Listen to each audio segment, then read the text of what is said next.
Hello friends, स्वागत है आपका मेरे चैनल बेसिक कॉन्सेप्ट्स पे। तो आज हम बात करेंगे बहुत ही इंटरेस्टिंग टॉपिक जिसका नाम है what is reflection and refraction. तो आज हम इन दोनों के बीच के बेसिक डिफरेंस को डिस्कस करेंगे। तो सबसे पहले हम बात करते हैं व्हाट इज़ रिफ्लेक्शन। रिफ्लेक्शन क्या है? कोई भी सोर्स ऑफ लाइट अगर आप देखोगे तो उसमें से रेज निकलती हैं। हम एक रे को कंसिडर कर लेते हैं और वो रे यहाँ पे हम रेड एरो में डिनोटेड है। तो उस रे को हम बोलेंगे इंसिडेंट रे और नीचे एक प्लेन मिरर है। जब वो इंसिडेंट रे उस पर्टिकुलर मिरर को टच करेगी तो वो वहाँ से डाइवर्ट हो जाएगी कम्प्लीटली।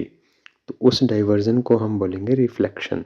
तो उस जो रे है वो जो डाइवर्ट हुई है उस रे को हम बोलेंगे रिफ्लेक्टेड रे, जो कि यहाँ पे ब्लू एरो से डिनोटेड है। अब जिस पॉइंट पे उस इंसिडेंट रे ने प्लेन मिरर को टच किया वहाँ से हम एक नॉर्मल लाइन ड्रॉ कर लेंगे और जो एंगल इंसिडेंट रे उस नॉर्मल लाइन के साथ बनाएगा उसे हम बोलेंगे एंगल ऑफ इंसिडेंस, और जो एंगल नॉर्मल के साथ इस रिफ्लेक्टेड रे का बनेगा उसे हम बोलेंगे एंगल ऑफ रिफ्लेक्शन। इस पर्टिकुलर सिनारियो में theta I is equal to theta R रहेगा, मतलब angle of incidence is always equal to angle of reflection. तो इस तरह के फिनोमिना को हम रिफ्लेक्शन कहते हैं। तो अब नेक्स्ट हम बात करते हैं व्हाट इज़ रिफ्रैक्शन। रिफ्रैक्शन क्या है? अब इस पर्टिकुलर केस में आप देख पा रहे हो कि जो इंसिडेंट रे है वो येलो एरो से डिनोटेड है और यहाँ पे हम दो मीडियम की बात कर रहे हैं। First is air and second is water और ग्लास। इन दोनों में से कोई भी हो सकता है। तो हम इंसिडेंट रे को एयर में कंसिडर कर रहे हैं। तो मतलब जो हमारी इंसिडेंट रे है वो एयर में से जब ट्रैवल करके वाटर में एंटर करेगी तो जिस सरफेस पे वो टच करेगी उसी सरफेस से जैसे ही वो आगे एंटर करेगी वाटर में तो इसमें जो हमारी रे है वो डाइवर्ट हो जाएगी। तो उस डाइवर्जन को हम बोलेंगे रिफ्रैक्टेड रे। अब जिस पर्टिकुलर पॉइंट पे इंसिडेंट रे टच हुई है वहाँ पे एक नॉर्मल लाइन हम ड्रॉ करेंगे।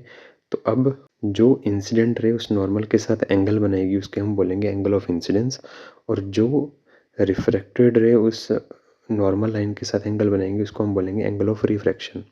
अब ये डाइवर्जन हुआ क्यों? इस पर्टिकुलर केस में दोनों का जो डेंसिटीज़ हैं वो डिफरेंट हैं। एयर की डेंसिटी अलग है, वाटर की डेंसिटी अलग है। एयर लेस डेंसर है और वाटर मोर डेंसर है, जिसकी वजह से क्या हुआ कि जो हमारी रे ऑफ लाइट है वो जैसे ही लो डेंसिटी मीडियम से हाई डेंसिटी मीडियम में एंटर करी तो वो रिफ्रैक्ट हो गई, मतलब वो डाइवर्ट होगी टूवर्ड्स द नॉर्मल। अब इस केस में theta I is angle of incidence and theta r is angle of refraction and theta I is always greater than theta r, मतलब angle of incidence is always greater than angle of refraction. तो इस तरह के phenomena को हम बोलते हैं refraction.